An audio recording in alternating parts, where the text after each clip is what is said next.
কংস মামার কাহিনী। মহাভারতের কাহিনীতে রাজা কংস ছিল এক নিষ্ঠুর শাসক। রাজজ্যোতিষী ভবিষ্যৎবাণী করেছিলেন তার নিজের বোন দেবকী ও ভগ্নিপতি বাসুদেবের ঔরসজাত সন্তানই একদিন তার মৃত্যুর কারণ হবে এবং সিংহাসন দখল করবে।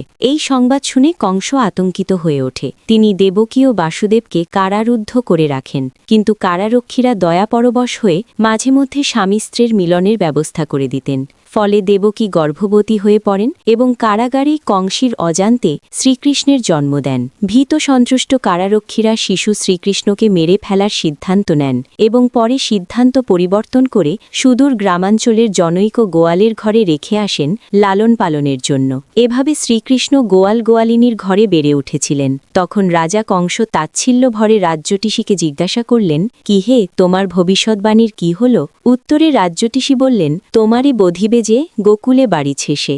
যখন পরবর্তী সময়ে কংসের দমন অত্যাচারে জনগণ ক্ষুব্ধ হয়ে ওঠে, যুবক কৃষ্ণ তখন বিদ্রোহীদের নেতৃত্ব গ্রহণ করেন। জনগণের সঙ্গে কৃষ্ণ মিলে অবশেষে কংসকে হত্যা করে অত্যাচার থেকে মুক্তি দেন।